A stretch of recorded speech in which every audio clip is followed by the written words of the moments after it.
As the deer pants for the water, so my soul longs after you.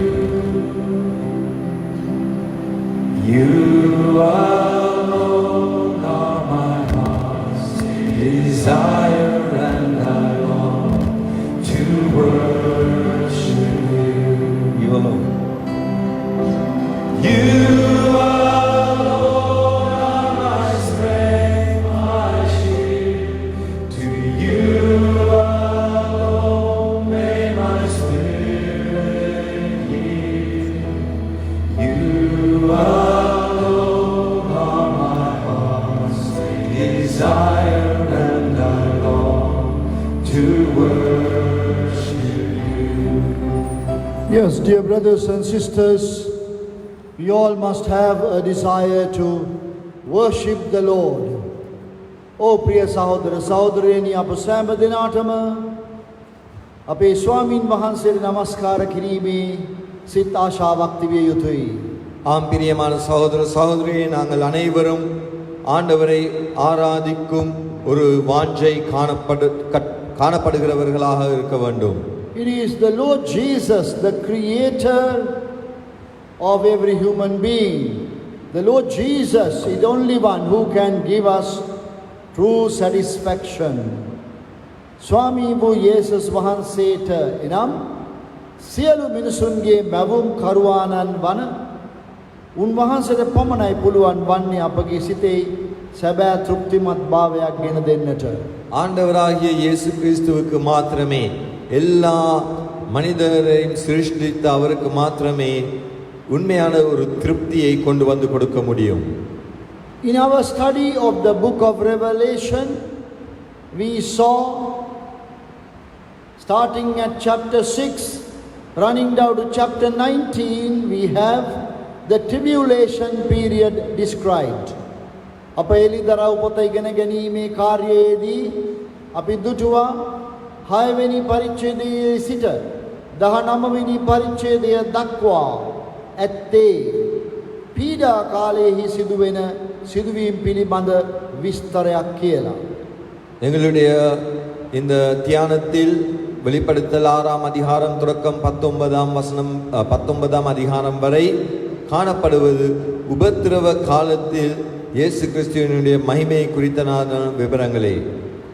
The tribulation period was foretold by the Lord Jesus himself. පීඩා කාලය ස්වාමී වූ යේසුස් වහන්සේ විසින්ම කලින් සඳහන් කරනු ලැබුවා. உபத்திரவ காலம் ஆண்டவராகிய இயேசு கிறிஸ்துவினாலே முன்கூட்டியே அதை குறித்து சொல்லப்பட்டிருந்தது. Now that time period has not yet started in the world, but we are approaching that period. එම කාල සීමාව අප තවම ආරම්භ වෙලා නැහැ මේ ලෝකේ. නමුත් අප එයට ළඟා වෙමින් සිටිනවා. அந்த காலம் இன்னும் உலகத்தில் ஆரம்பமாகவில்லை, ஆனால் நாங்கள் அதை குறித்து அண்மித்துக் கொண்டிருக்கிறோம். That approaching time the Lord Jesus described as the beginning of sorrows. ඒ ළඟා වෙන්නා වූ කාල සීමාව ස්වාමී වූ යේසුස් වහන්සේ නම් කෙරුවේ ගාවිනාවල පටන් ගැනීම කියලා. அந்த காலத்தை, ஆரம்ப காலத்தை ஆண்டவராகிய இயேசு கிறிஸ்து கூறினது வேதனையின் ஆரம்பமாகவே. The period will start, the tribulation will be triggered off with this wonderful event called the rapture of the saints. Then මෙම පීඩා කාලය ආරම්භ වන්නේ ඒ අපූර්ව සිදුවීමත් එක්කයි. මොකක්ද? සුද්ධවන්තයන් ඔසවා ගැනීම. இந்த உபத்திரவ காலம் ஆரம்பமாகுவது இந்த அருமையான நிகழ்வோடு, அப்படி என்றால் விசுவாசிகள் பரத்துக்கு எடுத்துக் கொள்ளப்படுவதோடு. Our Lord Jesus promised, as written in Revelation 3:10 to the Philadelphian church, that he will keep the believers from the time of testing and the trial which will come upon the whole world.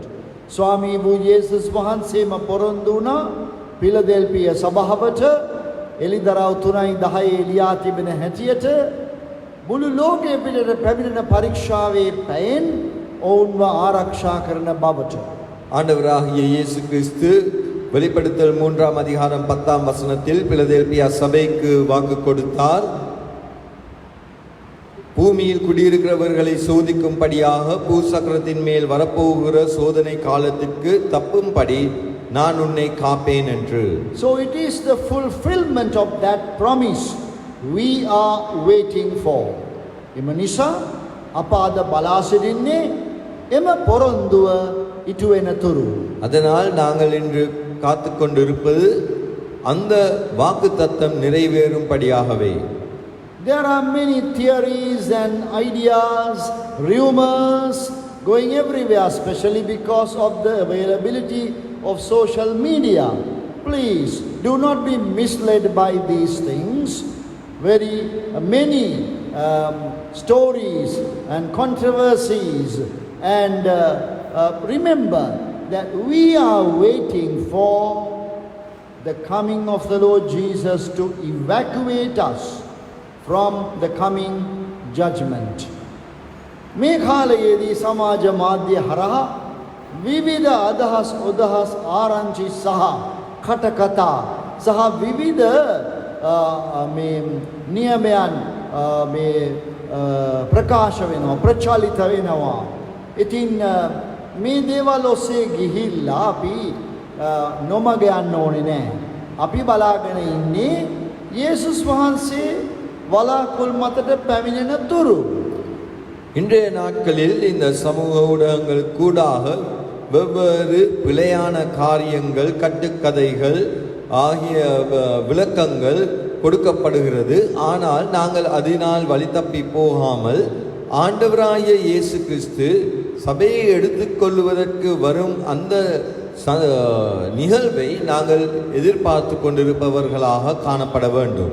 Even regarding COVID-19, many are spreading conspiracy theories and then connecting that with the mark of the beast. So many false propaganda. Let us just keep our eyes on the Lord Jesus. He will come to catch us away. මේ වර්තමාන COVID-19 මේ ව්‍යසනය මෙම අසනීප තත්ත්වය ගැනත් විවිධ ආකාරයේ මතභේදාත්මක කරුණු කුමන්ත්‍රණ කියලා ඒවා මේ සමහර විට මුර්ගයාගේ ලකුණත් එක්කත් සම්බන්ධ කරලා විවිධ කතිකාවල් සිදු වෙනවා. මේවා වලට රැවටෙන්න උවමනා නැහැ. අපි අපගේ ඇස් තබා ගනිමු යේසුස් වහන්සේගේ දෙවැනි පැමිණීම දිහාවට උන්වහන්සේ අපිව රැගෙන යාමට පැමිණෙනවා. கோவிட்-19 என்ற காரியத்தை குறித்தும் ஒவ்வொரு விதமான கதைகள் சொல்லப்படுகிறது. ஆனால் நாங்கள் அவைகளின் பின் போகாமல் ஆண்டவராகிய இயேசு கிறிஸ்துவினுடைய இரண்டாம் வருகை அவர் வந்து எங்களை அவரில் எடுத்துக்கொண்டு போகும் காரியத்தையே எதிர்பார்த்தவர்களாக நாங்கள் காணப்பட வேண்டும். Our Lord Jesus said, you will hear all these things, the pestilences and then famines, earthquakes, these things will be there. But the Lord Jesus said, you do not be afraid.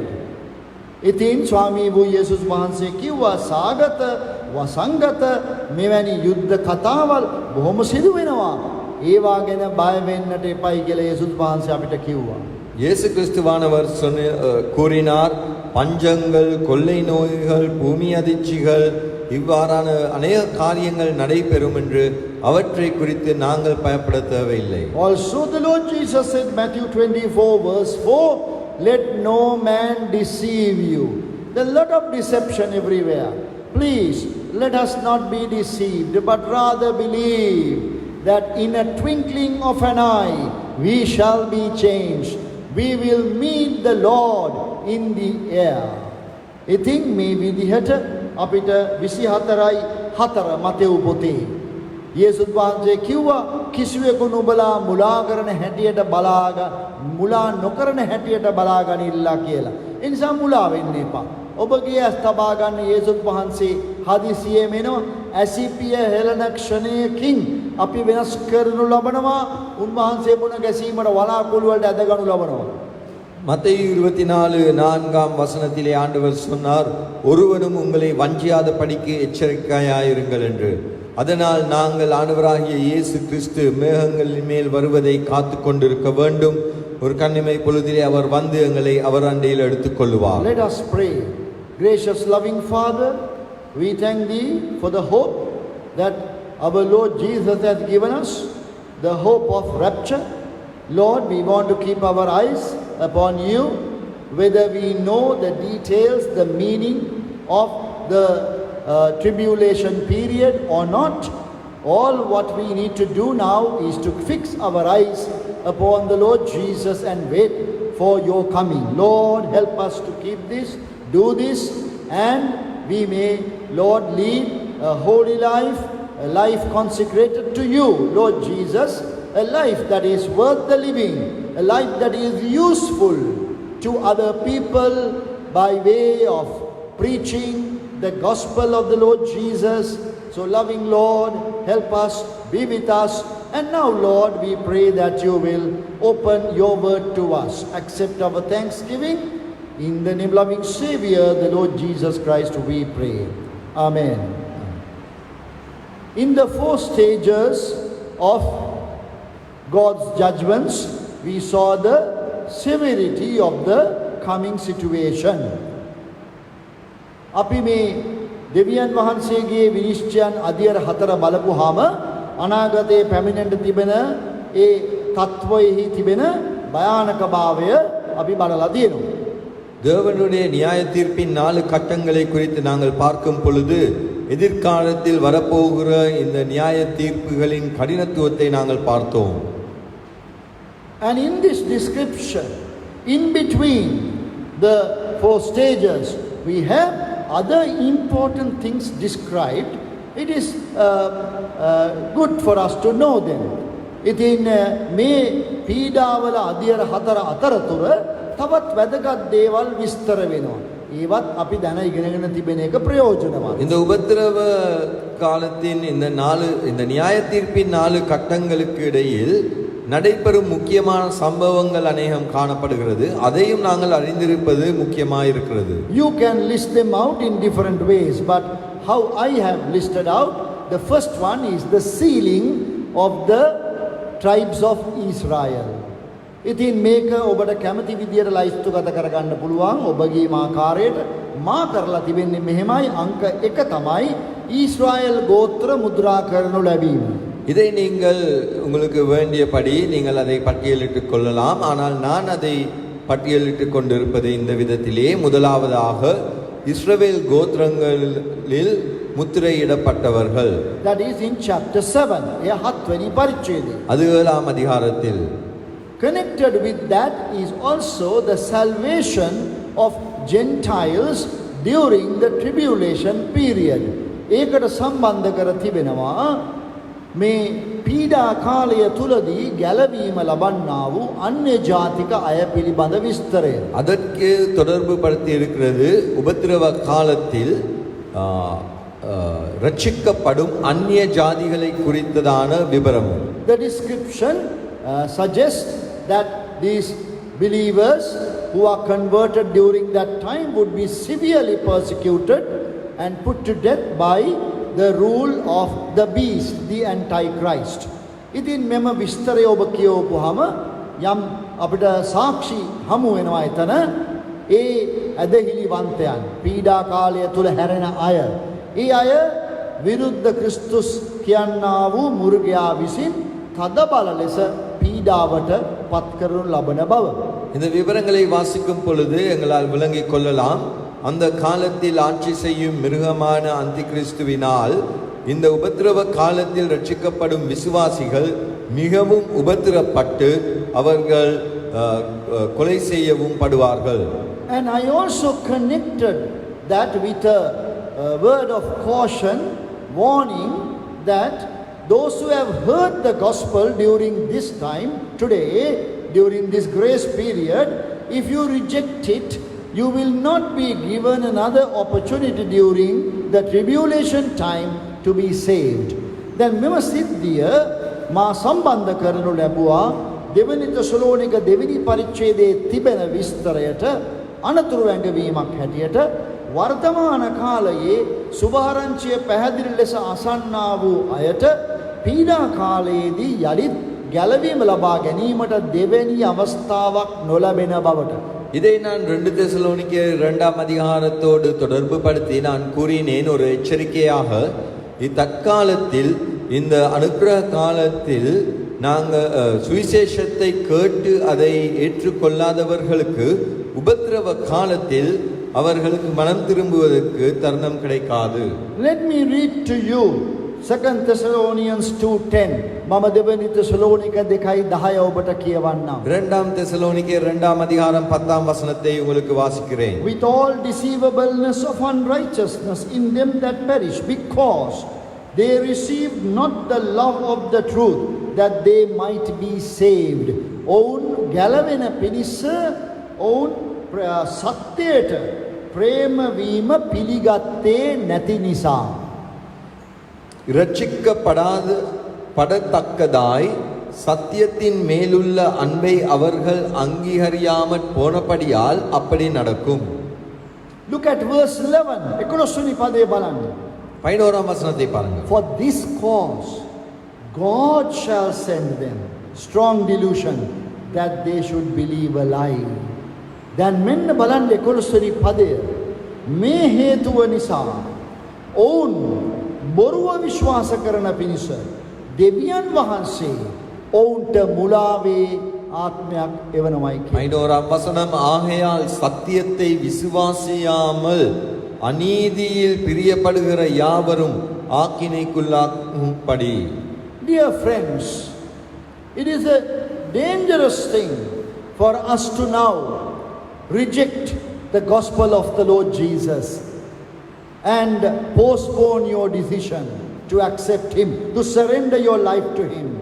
එනිසා ප්‍රිය මිතුරු මිතුරියනි මේ තීරණය තව අනාගතයට විසිකර දමමින් ඔබගේ ජීවිතය යේසුස් වහන්සේට යටත් කිරීම පමා කිරීම අනතුරුදායක දෙයක්. அதனால் பிரியமானவர்களே, இந்த தீர்மானத்தை நீங்கள் தள்ளி போட்டு நீங்கள் இதை எதிர்காலத்தில் செய்வீர்கள் என்று தள்ளி போட்டு உங்களுடைய ரட்சிப்பை தாமதமாக்குவது மிகவும் ஒரு பயங்கரமான ஒரு காரியமாக இருக்கிறது. Today is the day of salvation. ගැලවීමේ දවස අදයි. இன்றைய தினம் ரட்சணிய நாள். Now is the time accepted. පිළිගත යුතු වූ කාලය දැනොයි. இப்பொழுது தான் அதை ஏற்றுக்கொள்ளக்கூடிய நேரம். Because if the rapture takes place, thereafter you will have no opportunity.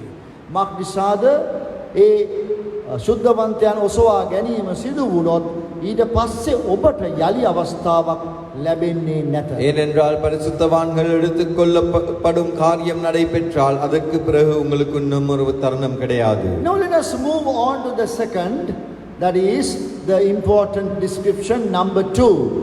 අපි එනන් දැන් අර වැදගත් විස්තර ලයිස්තුවේ අංක 2ට අපි යමු. இப்பொழுது நாங்கள் அந்த முக்கிய சம்பவங்கள் பட்டியலில் இரண்டாவது காரியத்துக்கு கடந்து செல்வோம். I named it as John and the small book. මම එයට නම් දුන්නේ යොහාන් සහ කුඩා පොත කියලා. அதற்கு நான் பெயர் கொடுத்தேன் யோவானும் சிறிய புத்தகமும். John and the small book is in Revelation chapter 10 8 to 11.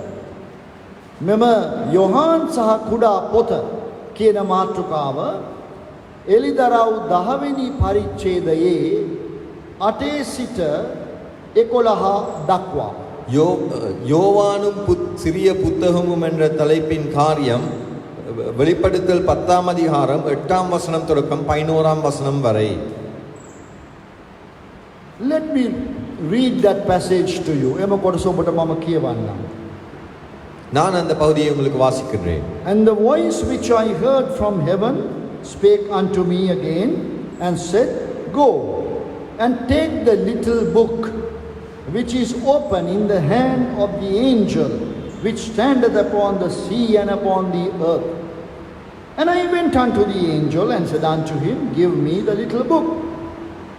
And he said unto me, Take it, and eat it up. And it shall make thy belly bitter, but it shall be in thy mouth sweet as honey. And I took the little book out of the angel's hand and ate it up, and it was in my mouth sweet as honey.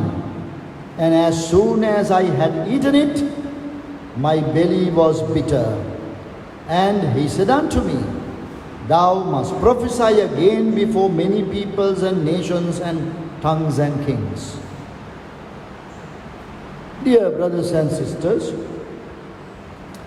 it is another interesting description how John was asked to take the little book in the hand of the mighty angel and eat it. ඉතින් මේ බලවත් දේවදූතයාගේ අතින් මේ පොත අරගෙන පුංචි පොත අරගෙන ඒක ඛණ්ඩ අනුභව කරන්න කියලා යොහාන්ට අණ ලැබුණා. யோவானுக்கு கட்டளையிடப்பட்டது இந்த வல்லமையான தேவதூதனுடைய கையில் இருந்து இந்த சிறு புஸ்தகத்தை எடுத்து அதை உண்ணும்படியாக. And he did it. ඔහු ඒක කෙරුවා. அவன் அதை செய்தான். And the result was that it was sweet in his mouth and it made his belly bitter. ඒක ප්‍රතිඵලය මොකද්ද? ඔහු ඒක අරගෙන කාපුවම කට මිහිරි වුණා, බඩ තික්ත වුණා. அது வாய்க்கு மதுரமாகவும் வயிற்றுக்கு கசப்பாகவும் இருந்தது. It has a great spiritual significance. මෙහි ආත්මික ශ්‍රේෂ්ඨ අදාළත්වයක් තිබෙනවා. இங்கே ஒரு ஆவிக்குரிய முக்கியத்துவம் காணப்படுகிறது. We can study the prophecies found in the Bible. බයිබලයේ තිබෙන අනාගත වාක්‍යය අපි ඉගෙන ගන්නට පුළුවන්. வேதத்தில் இருக்கும் தீர்க்க தரிசனங்களை நாங்கள் கற்றுக்கொள்ளலாம். They are very interesting. ඒවා හරිම සිත් අද ගන්නා සුළුයි. அவைகள் எங்களுடைய மனதை கவரும். And even to preach about prophecy is an interesting thing, very popular thing. ඒ වගේම අනාගත වාක්‍ය පිළිබඳව දේශනා කිරීමත් ඊ타ත්ම ජනප්‍රිය සිත අද ගන්නා සුළු සිද්ධියක්. தீர்க்க தரிசன வசனங்களை குறித்து பிரசங்கிப்பதும் அதை அறிந்து கொள்வதும் ஒரு பிரசித்தம் வாய்ந்த ஒரு காரியமாகவும் மனம் கவரும் காரியமாகவும் இருக்கிறது. Yes, when we read and understand these prophecies, yes, they are very sweet. ඉතින් අපි මේ අනාගත වාක්‍ය කියවලා ඒවා තේරුම් ගන්න විට ඒක මිහිරි. ஆம், நாங்கள் இவற்றை வாசித்து விளங்கிக் கொள்ளும் பொழுது அவை இனிமையாய் இருக்கும். But that will make the belly bitter. නමුත් එයින් උදරය බඩ තික්ත කරනවා. ஆனால் அதன் மூலம் வயிற்று கசப்பாய் இருக்கும். What is the meaning of that? මොකක්ද ඒකේ තේරුම? அதன் அர்த்தம் என்ன? The realization of the truths, the danger that is facing this whole world. When you really realize that, you really come to understand that, that will bring great sorrow inside you. Then මේ පිළිබඳව තේරුම් අරගෙන මේ අනාගත වාක්‍යයේ තියෙන බරපතලකම දැනගෙන ලෝකයට වෙන්න යන දේ අප දුටුවහම මොකද්ද වෙන්නේ? අපගේ අතුලාන්තය ඒ ගැන ශෝක වෙන්න පටන් ගන්නවා. நாங்கள் இந்த தீர்க்க தரிசன வசனங்களை அறிந்து கொண்டு விளங்கிக் கொண்டு எதிர்காலத்தில் நடக்கப் போகும் பயங்கரமான காரியங்களை குறித்து நாங்கள் சிந்திக்கும் பொழுது எங்களுக்குள்ளே ஒரு பெரிய வேதனை ஏற்படுகிறது. Now generally reading of the Bible is a very sweet experience. සාමාන්‍යයෙන් බයිබලය කියවීම මිහිරි අත්දැකීමක්. பொதுவாக வேதத்தை வாசிப்பது ஒரு இனிமையான அனுபவம். But when we take the word of God and digest it in us, in our heart, it can bring in deep conviction. It can bring in sorrow and repentance, even weeping. දැන් නමුත් දේව වචනය අපි ඇතුළට අරගෙන දේව වචනය හදවතට කිඳා පසින්න සලස්වපුවාම අන්න එතන යම්කිසි හදවතට තදින් කතා කිරීමක්, ඒ වගේම කනගාටුවක්, පසුතැවිලි වීමක් පවා එයින් හට ගන්නවා. ஆனால் வேத வசனத்தை நாங்கள் எங்களுடைய மனதுக்குள்ளே எடுத்துக்கொள்ளும் பொழுது அதன் மூலம் நாங்கள் குற்றம் சாட்டப்பட்டு நாங்கள் அதை குறித்து மனவேதனை அடைகிறோம், அதை குறித்து வேதனை அடைகிறோம். Yes, the word of God is compared to honey. Psalm 119, 103. ඔව් දෙවියන් වහන්සේගේ වචනය මී පැණි වලට සංසන්දනය කරලා තියෙනවා ගීතාවලි 119 103. சங்கீதம் 119 103 இந்த வேத வசனத்தை தேனுக்கு ஒப்பிடப்பட்டிருக்கிறது. But we must also know that the word of God is compared to fire as well. නමුත් අපි තේරුම් ගත යුතුයි දෙවියන් වහන්සේගේ වචනය ගින්නකටත් සමාන කර තිබෙන බව. ஆனால் நாங்கள் விளங்கிக் கொள்ள வேண்டும் தேவனுடைய வசனம் அக்கினிக்கும் சமப்படுத்தப்பட்டு இருக்கிறது. That is Jeremiah 23:29. එය යෙරමියා 23 29. அது எரேமியா 23 29. So the word of God, when taken in, it will make our inside bitter, in the sense sorrowful, looking at our own lives, and also now regarding prophecy, looking at the danger that the world is going into. ඉතින් ඒ නිසා දේව වචනය මිහිරි වුණාට අප ඇතුළාන්තයට ගත්තාම ඒ අපිව විනිශ්චය කරනවා. අපිට ඒ දුකක් ඇති කරනවා අපේම ජීවිතයේ තත්වය ගැන පැහැදිලි කරලා දීලා. ඒ වගේමයි අනාගත වාක්‍යයක්. මේ ලෝකයේ සිදුවෙන දේ ගැන දැනගෙන අපි ඒ ගැන බොහොම කනස්සලු වෙනවා. தேவனுடைய வசனம் இனிமையாய் இருந்தாலும் அதை எங்களுடைய வாழ்க்கைக்குள் எடுக்கும் பொழுது எங்களுடைய பாவ நிலையை குறித்து அது காட்டி எங்களை ஒரு வேதனைக்குட்படுத்தும். அதே போல எதிர்காலத்தில் உலகத்திற்கு வரப்போகிற அபாயமான நிலையை நாங்கள் கண்டு அதை குறித்தும் நாங்கள் வேதனைப்படுவோம். Now after his belly was made bitter, after he had fully digested the word and he began to realize the gravity of the situation, then the same voice said, "Thou must prophesy again before many peoples and nations, tongues and kings."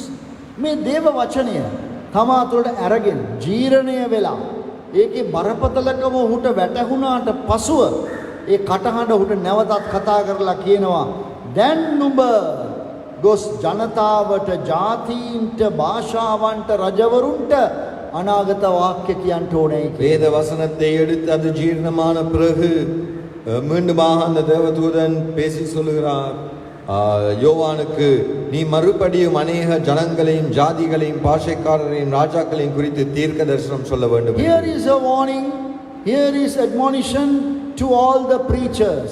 මෙන්න සියලු දේශනා කරුවන්ට අවවාදයක් සහ අනතුරු ඇඟවීමක්. இங்கே எல்லா பிரசங்கிமார்களுக்கும் ஒரு எச்சரிக்கையும் அறிவுரையும் கொடுக்கப்படுகிறது. No one should preach, particularly prophecy, with a light heart, with light-heartedness. කිසිම කෙනෙකු දේව වචනය විශේෂයෙන්ම අනාගත වාක්‍ය ගැන දේශනා නොකළ යුතුයි සැහැල්ලු හදවතක් ඇතුව. ஒருவருமே தேவனுடைய வசனத்தை விசேஷமாக தீர்க்க தரிசன வசனங்களை ஒரு எளிதான மனதுடன் அவர்கள் பிரசங்கிக்க கூடாது. Prophecies should be discussed only with a bitter belly. That is a convicted heart, burdened heart. අනාගත වාක්‍යය සාකච්ඡා කළ යුතු වන්නේ තික්ත බඩක් සහිතව පමණයි. ඒකේ තේරුම තදින් දැනුණු ඒ වාගේම තදින් බරක් දැනුණු හදවතක් ඇතුව තමයි අනාගත වාක්‍යය අපි සාකච්ඡා කළ යුත්තේ. தீர்க்க தரிசன வசனங்களை நாங்கள் பிரசங்கிக்க வேண்டும், அதை குறித்து பேச வேண்டும். ஒரு கசப்பான வயிற்றின் அனுபவத்தோடு அதன் மூலம் நாங்கள் உண்மையாக பாதிக்கப்பட்டவர்களாக நாங்கள் அதை பேச வேண்டும். Just to complete the picture, I would like to take you to Ezekiel chapter 2. මේ තිබෙන මේ කතාන්දරය, මේ පින්තූරය සම්පූර්ණ කරන්නට මේ එසකියල් දෙවෙනි පරිච්ඡේදයට මා ඔබ ගෙන යන්නම්. இந்த சிந்தையை நாங்கள் பூர்த்தி செய்வதற்காக எசேக்கியேல் 2ஆம் அதிகாரத்துக்கு செல்வோம். Ezekiel chapter 2, a similar experience from verse 8. Ezekiel chapter 2, 8 from verse 8. Ezekiel දෙවෙනි පරිච්ඡේදයේ 8වෙනි පදයේ සිට. எசேக்கியேல் 2ஆம் அதிகாரம் 8ஆம் வசனம் தொடக்கம். But thou, son of man, hear what I say unto thee. Be not thou rebellious like that rebellious house. Open thy mouth and eat that I give thee. And when I looked, behold, an hand was sent unto me, and lo, a roll of a book was therein. And he spread it before me, and it was written within and without.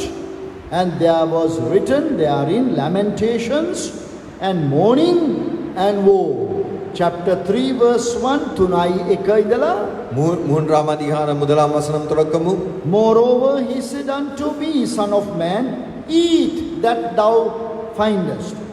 Eat this roll and go speak unto the house of Israel. So I opened my mouth, and he caused me to eat that roll. And he said unto me, Son of man, cause thy belly to eat, and fill thy bowels with this roll that I give thee.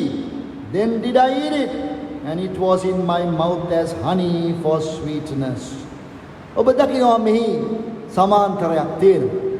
මෙතනදිත් මේ එසකියල් බරපතල අනාගත වාක්‍යය කියන්නට ඉස්සර වෙලා ඔහුට මෙම අකුලන පොත අනුභව කරන්න දුන්නා. මුළු කුස ඒකෙන් පිරෙන්න ඕනේ කියලා කිව්වා.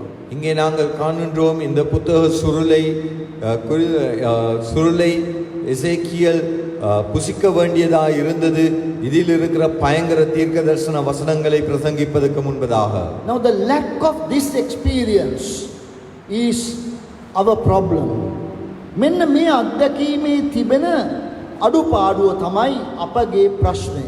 இந்த அனுபவம் போதுமான அளவு எங்களுக்கு இல்லாதபடியினாலே இதுதான் எங்களுடைய பிரச்சனையாக இருக்கிறது. We have so much of preaching on prophecy, so many articles written, many books written.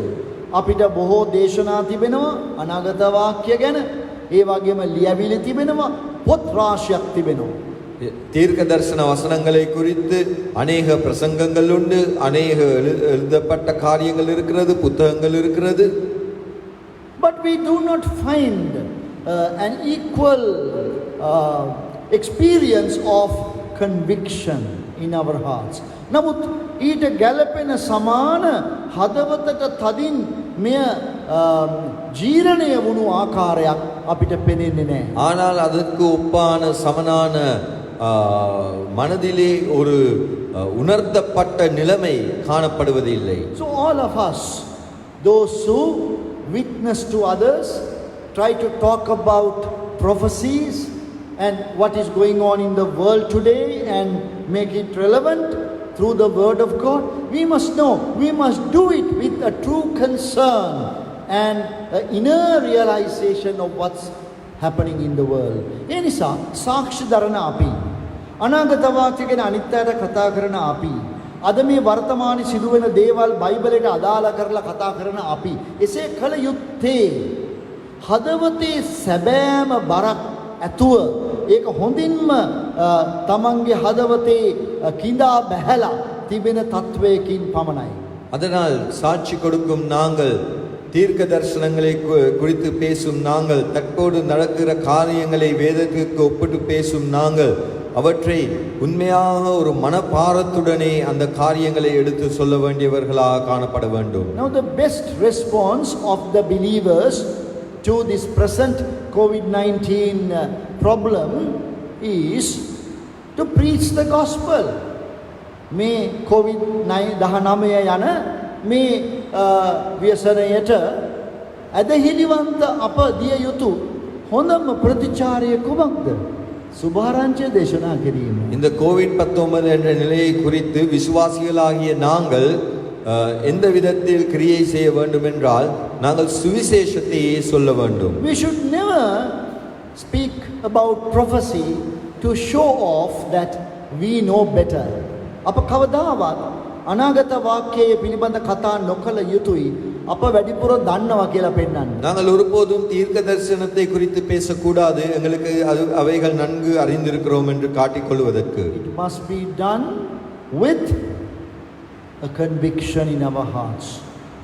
අප කළ යුත්තේ අපේ හදවතේ ගැඹුරේ දැනුණු දේ තමයි කියන්න තියෙන්නේ. எங்களுடைய இருதயத்தில் நாங்கள் உணர்த்தப்பட்ட காரியத்தையே சொல்ல வேண்டும். We must be willing to lose an argument but win a soul. අප වාද විවාදයකින් පරදින්න කැමති වෙන්න ඕනේ. හැබැයි ආත්මය දිනා ගන්න ඕනේ. நாங்கள் ஒரு தர்க்கத்தில் நாங்கள்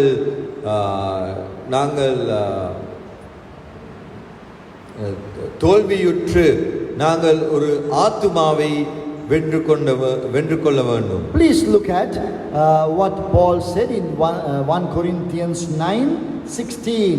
පළවෙනි කොරින්ති 9:16 පාවුල්තුමා කිව්වාලු දේ ගැන පොඩ්ඩක් බලන්න. 1 கொரிந்தியர் 9:16 பவுல் கூறிய காரியத்தை பாருங்கள். For though I preach the gospel, I have nothing to glory of. For necessity is laid upon me. Yea, woe is unto me if I preach not the gospel. Ma subharanchiya desana nokaranni nam mata duk වේ. சுவிசேஷத்தை நான் பிரசங்கியாதிருந்தால் எனக்கு ஐயோ. Yes, if we do not share the gospel, it will burn within ourselves, it will be a burden, it will bring sorrow to me.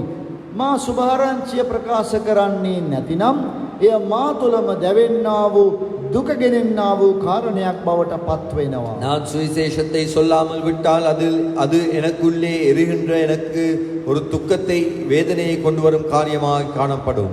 So all what is happening around us today must now bring us to this real experience of deep conviction and out of the conviction to preach the gospel. ඒ නිසා අප මේ අද අත්දකින්නා වූ වර්තමාන දේවල් වලින් අප තුළ ගැඹුරු ආකාරයේ හදවතට දැනීමක් සහ ඒක හරහා නිකුත් වෙන්නා වූ සුභාරංචිය දේශනා කිරීමක් සිදු විය යුතුයි. நாங்கள் அனுபவிக்கும் காரியங்களின் மூலமாக நாங்கள் எங்களுடைய மன ஆழத்திலே உணர்த்தப்பட்டவர்களாக சுவிசேஷத்தை சொல்லுபவர்களாக காணப்பட வேண்டும். Now let us move on to the third important thing in the list. එහෙනම් අපි දැන් මේ ඊළඟට ලයිස්තුවේ තියෙන තුන්වෙනි වැදගත් විස්තරය බලන්න යමු. இப்பொழுது நாங்கள் அந்த பட்டியலில் மூன்றாவது முக்கியமான நிகழ்வை குறித்து பார்ப்போம். That I named as the two witnesses sent by God. මම ඒ නම් කෙරුවේ දෙවියන් වහන්සේ වෙතින් එවනු ලැබුවා වූ සාක්ෂිකරුවන් දෙදෙනා කියලා. அதை நான் பெயரிட்டிருக்கிறேன் தேவனால் அனுப்பப்பட்ட இரண்டு சாட்சிகள். That is found in Revelation chapter 11. මෙය එලිදරව් 11 වෙනි පරිච්ඡේදයේ තිබෙනවා. இது வெளிப்படுத்தல் 11ஆம் அதிகாரத்தில் காணப்படுகிறது. Verse 3 තුන්වෙනි පදය. மூன்றாம் வசனம். I will give power unto my two witnesses, and they shall prophesy 1260 days, clothed in sackcloth. මේ තුන්වෙනි පදයේ කියනවා මම මගේ සාක්ෂිකරුවන් දෙදෙනාට බලය දෙන්නෙමි. ඔවුන් ගෝනිරෙදි ඇඳ ඔවුන් දින 1260ක් சாட்சி தரணும்යි කියලා. மூன்றாம் வசனம் என்னுடைய இரண்டு சாட்சிகளும் இரட்டு வஸ்திரம் முடித்துக் கொண்டிருக்கிறவர்களாய் 1160 நாளளவும் தீர்க்க தரிசனம் சொல்லும்படி அவர்களுக்கு அதிகாரம் கொடுப்பேன். If you read from verse 1 up to verse 13, that passage tells us about these two witnesses. පළවෙනි පදේ ඉඳන් 13 පදේ දක්වා ඔබ කියවුවොත් මේ සාක්ෂිකරුවන් දෙදෙනාගේ කතාව අපට එතන පෙනෙනවා. முதலாம் வசனம் தொடக்கம் 13ஆம் வசனம் வரை இந்த ரெண்டு சாட்சிக்காரர்களை குறித்ததான விவரம் சொல்லப்படுகிறது. What is going to happen is that during the second half of the tribulation period, God is going to send two witnesses. That is a special supernatural act of God. දැන් සිදුවෙන්න යන්නේ මේ පීඩා කාලයේ දෙවෙනි භාගයේ දෙවියන් වහන්සේ විසින් සාක්ෂිකරුවෝ දෙදෙනෙකු එවන්ට යනවා උන්වහන්සේගේ ප්‍රාතිහාර්යමය ක්‍රියා කිරීම තුලින්. என்ன நடக்க போகிறது என்றால் உபத்திரவ காலத்துக்குள் தேவனே ரெண்டு சாட்சிக்காரர்களை அனுப்ப போகிறார் அவருடைய அற்புதமான கிரியையின் மூலமாக. They had amazing abilities. These two witnesses I believe they are coming out of heaven, that they appear on the face of the earth and they begin to talk about God and they have supernatural abilities. ඉතින් මා විශ්වාස කරනවා මොවුන් එන්නේ ස්වර්ගයේ ඉඳලා කියලා. මොවුන් ඇවිල්ලා පොළවේ තනින් තන පෙනෙමින් සාක්ෂි දෙන්න යනවා දෙවියන් වහන්සේ ගැන. ඔවුන්ට තිබෙනවා අසාමාන්‍ය හැකියාව. இவர் நான் விசுவாசிக்கிறேன் இவர்கள் பரலோகத்திலிருந்து வந்து பூமியில் ஒவ்வொரு இடங்களில் தென்பட்டு தேவனை குறித்து சாட்சி சொல்லுவார்கள். அவர்களுக்கு ஒரு அற்புதமான வல்லமை காணப்படும். If any man will hurt them, fire proceedeth out of their mouth and devoureth their enemies. And if any man will hurt them, he must in this manner be killed.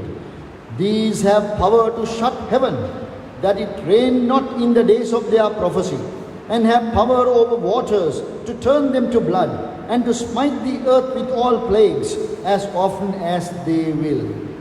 ඒ පස්වෙනි හයවෙනි පද කියවපුවාම 11වෙනි පරිච්ඡේදය ඔබට පෙනෙනවා ඒ තිබෙන ඔවුන්ගේ තිබෙන ඒ අසාමාන්‍ය හැකියාව.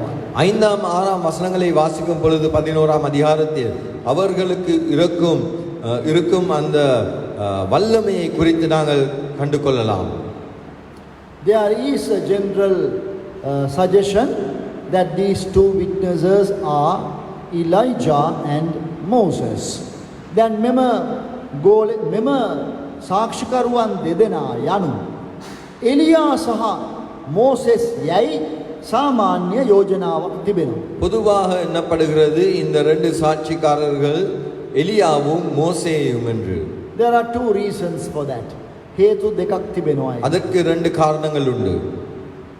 When the Lord Jesus was transfigured, that is the transfiguration of the Lord Jesus on the mountain while the disciples were watching, Moses and Elijah appeared with the Lord Jesus.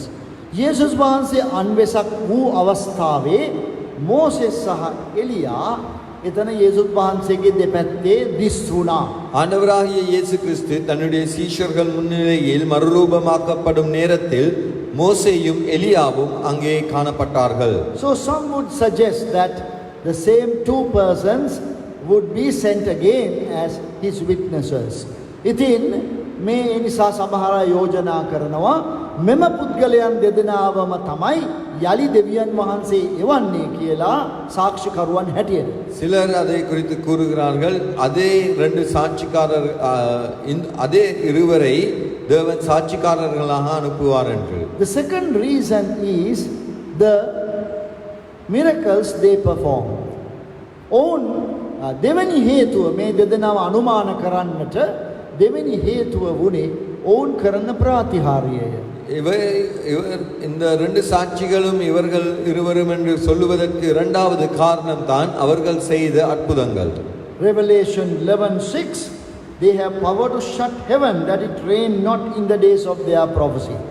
හයවෙනි පදයේ කියනවා ඔවුන්ට බලය තිබුණා වර්ෂාව නවත්වන්න ඔවුන්ගේ අනාගත වගේ කාලෙදී. 6ஆம் வசனத்தில் சொல்லப்படுகிறது அவர்களுடைய காலத்தில் மழையை நிறுத்துவதற்கு அதிகாரம் இருந்தது. According to James 5:17, that was a miracle done by Elijah the prophet.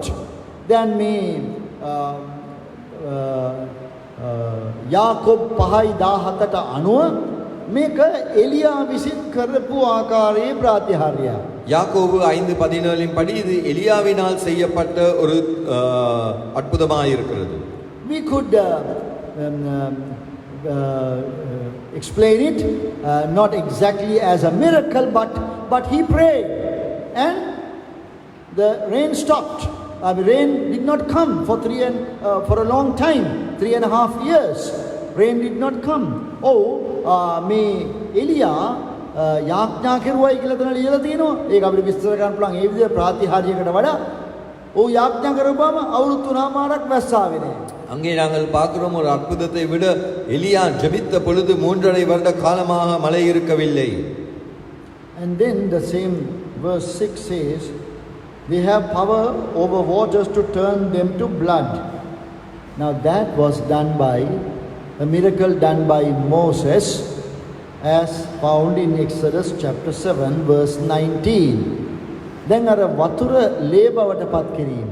නික්මයාම 7:19 ලියා තිබෙන හැටියට මෝසෙස් කරපු ප්‍රාතිහාර්යය. தண்ணீரை இரத்தமாக மாற்றும் அற்புதத்தை யாத்ராகமம் 7:19 சொல்லியிருக்கிறபடி மோசஸ் அதை செய்தார்.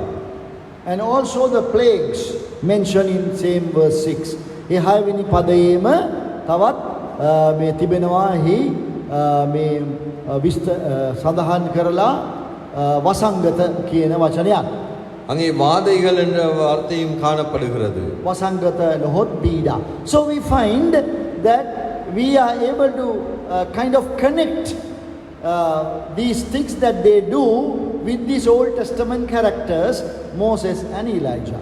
ඉතින් මෙතන මේ සාක්ෂිකාරයෝ දෙදෙනා කරන දේවල් අපිට පුළුවන් එලියා සහ මෝසෙස් සමග සම්බන්ධ කරන්න. இந்த ரெண்டு சாட்சிக்காரர்களும் செய்யும் காரியத்தை பழைய ஏற்பாட்டு மோசேயோடும் எலியாவோடும் எங்களுக்கு தொடர்பு படுத்தலாம். Otherwise we have no direct evidence to say that the witnesses would be Elijah and Moses. එහෙම නැතුව අපට කෙලින්ම ඍජු සාක්ෂි නෑ මේ මෝසෙස් සහ එලියා කියලා කියන්නේ. இதை தவிர இவர்கள் மோசேயும் எலியா என்று சொல்வதற்கான சாட்சிகள் எங்களுக்கு இல்லை. But God has mentioned that 2 witnesses will come. නමුත් දෙවියන් වහන්සේ කියලා තියෙනවා සාක්ෂිකාරෝ දෙන්නෙක් එනවා. ஆனால் தேவன் எழுதியிருக்கிறார் 2 சாட்சிகள் வருவார்கள் என்று. And they come and prophesy or witness. ඔවුන් ඇවිල්ලා අනාගත වාක්‍ය කියනවා සාක්ෂි දරනවා. அவர்கள் வந்து தீர்க்க தரிசனம் வார்த்தைகள் சொல்லுகிறார்கள், சாட்சி கொடுக்கிறார்கள். But when they had finished their work and ministry, the beast will make war against them and put them to death. නමුත් ඔවුන්ගේ අනාගත වාක්‍ය කාලය අවසන් වුණාට පස්සේ අර මුර්ගයා කියන තැනත්තා ඔවුන්ට විරුද්ධව යුද්ධ කර ඔවුන්ව මරණයට පත් කරනවා. ஆனால் அவர்களுடைய தீர்க்க தரிசனம் சொல்லும் காலம் முடிவடைந்த பிறகு அந்த மிருகம் அவர்களை கொலை செய்யும். Then we have some interesting details about them, what happened in verse 8 of chapter 11. 11:8 අපිට තිබෙනවා ඔවුන් ගැන යම්කිසි සිතද ගන්න සුළු විස්තරයක්. 11ஆம் அதிகாரம் 8ஆம் வசனத்தில் மனம் கவரும் ஒரு காரியம் அவர்களை பற்றி கூறப்படுகிறது. Their dead bodies shall lie in the street of the great city, which spiritually is called Sodom and Egypt, where also our Lord was crucified. That was actually Jerusalem. ඉතින් අපිට පේනවා 8 වෙනි පදයට අනුව ඔවුන්ගේ මලමිනි ඒ යෙරුසලම් නගරය තමයි. ඒ මහා නගරය සොදොම සහ මිසරය කියලා ආත්මික අර්ථයෙන් කියන ඒ අපේ යේසුස් වහන්සේ ස්වාමීන් වහන්සේ කුරුසිපත් කරන නගරේ වීදියේ තබා තිබෙනවා. 8ஆம் வசனம் அவர்களுடைய உடல்கள் மகா நகரத்தின் விசாலமான வீதியிலே கிடக்கும். அந்த நகரம் சோதோம் என்றும் எகிப்து என்றும் ஞானார்த்தமாய் சொல்லப்படும். அதிலே நம்முடைய கர்த்தரும் சிலுவையிலே அறையப்பட்டார். அது எருசலேம். The detail found in verse 9 is noteworthy. 9 වෙනි පදයේ තිබෙන විස්තරය පොඩ්ඩක් අපි දකින්න එක හොඳයි. 9ஆம் வசனத்தில் சொல்லப்பட்டிருக்கிற காரியத்தை நாங்கள் கண்டு கொள்வது நன்று. And they of the people and kindreds and tongues and nations shall see their dead bodies 3 days and a half, and shall not allow their dead bodies to be put in graves. බලන්න මනුෂ්‍යයන්ගෙන්ද ගෝත්‍රවලින්ද භාෂාවන්ගෙන්ද ජාතීන්ගෙන්ද අයිති මිනිසුන් මේ මිනි දිහා බලාගෙන ඉන්නවලු දවස් 3මාරක් යනකම්. මිනිය වලලන් ඉඩ දෙන්නේ නැතුව. ஜனங்களிலும் கோத்திரங்களிலும் பாஷைக்காரரிலும் ஜாதிகளிலும் உள்ளவர்கள் அவர்களுடைய உடல்களை 3.5 நாள் வரைக்கும் பார்ப்பார்கள். அவர்களுடைய உடல்களை கல்லறைகளில் வைக்கப்பட்டார்கள். Such a thing can happen only today, but not some years ago, maybe not a generation ago.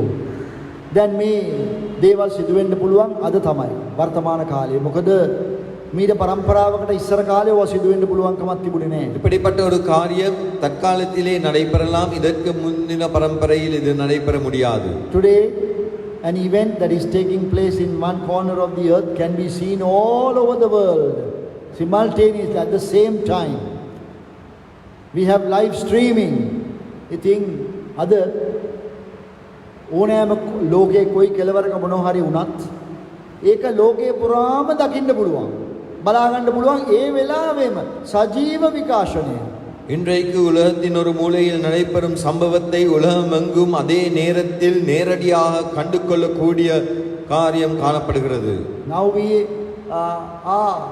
we have passed the television era. We have now got live streaming through other media.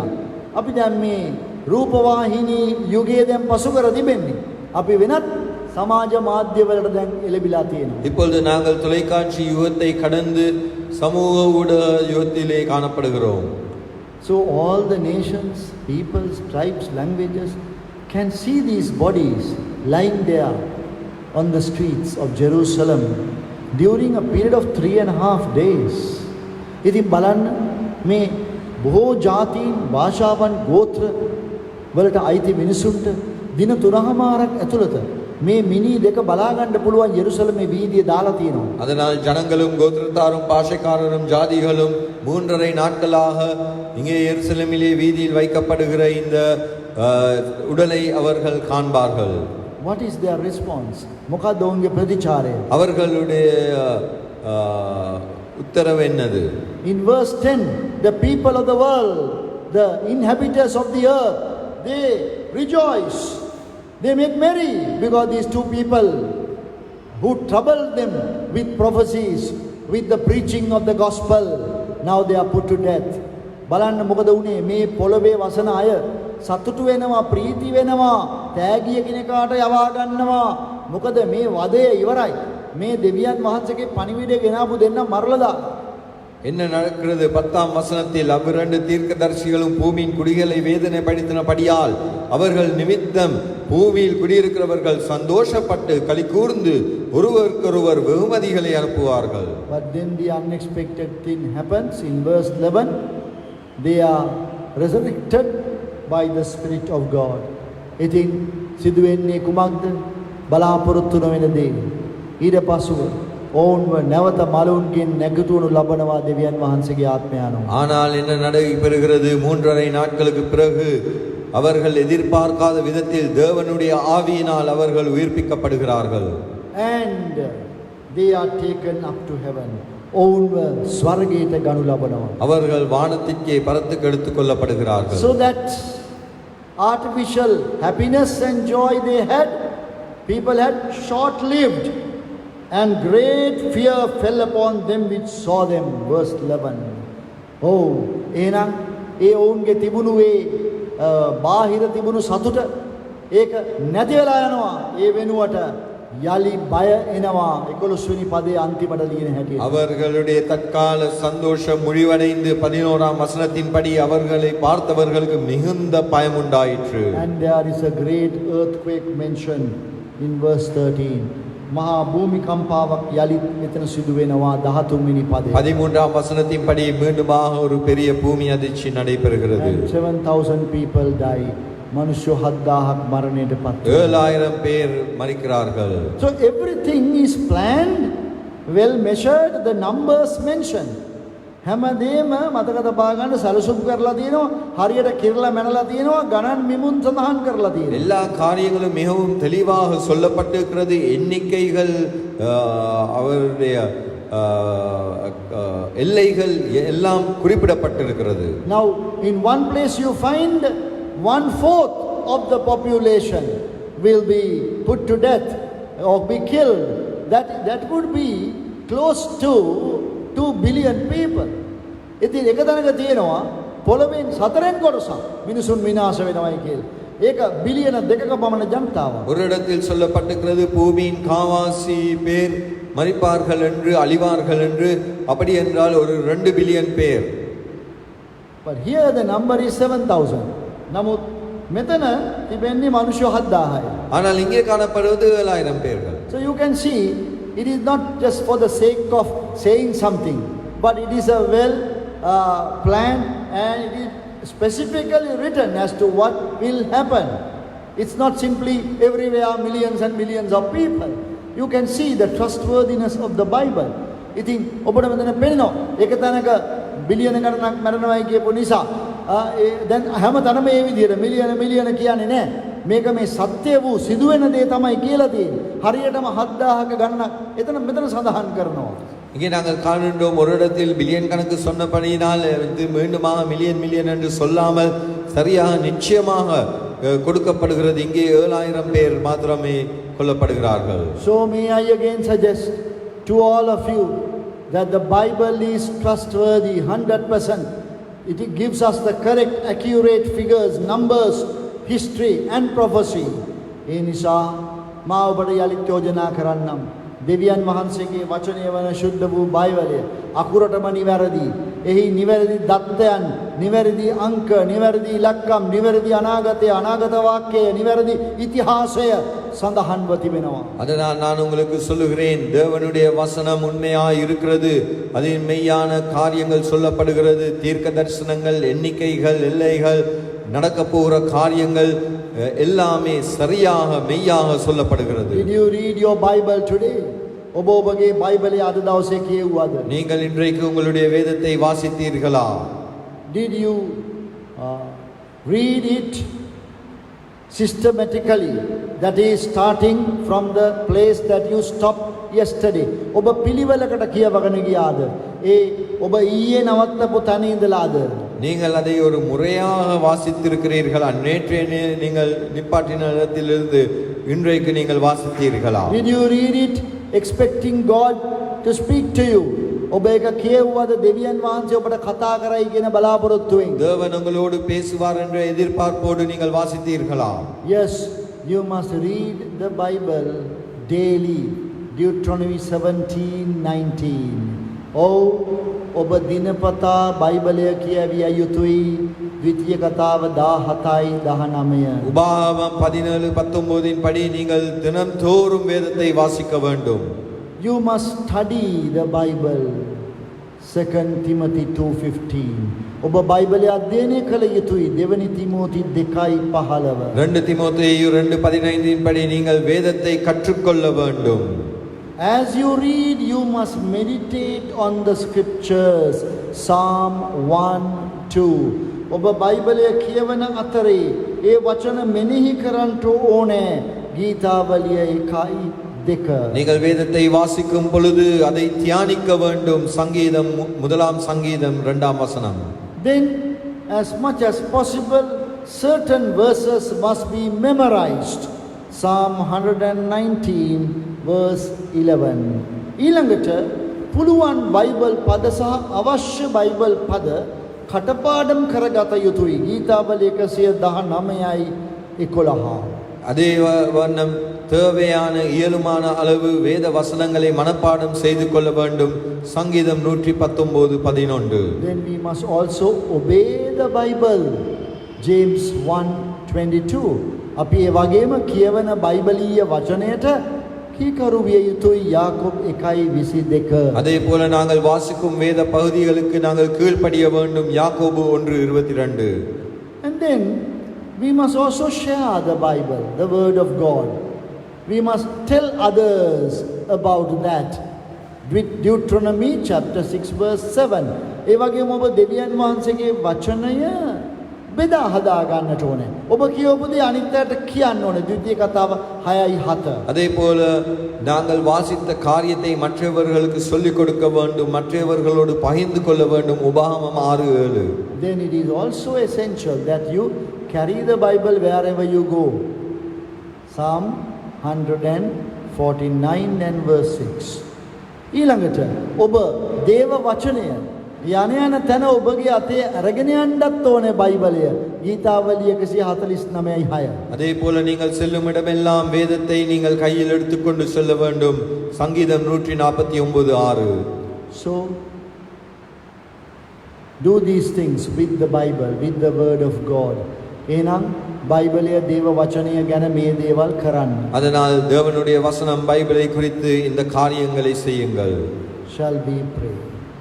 Our gracious loving Father, we thank you for the discussion of the word of God. We pray that we will share the gospel with others with true conviction and a burden of heart. Loving Father, we know that thou wilt send the two witnesses. But Lord, today thou hast kept us as your witnesses. Help us to eat the word of God, to digest the word, and then speak out the word of God. Hear and answer our prayer. Make us diligent students of the scriptures. In the name of our loving Savior, the Lord Jesus Christ, we pray. Amen.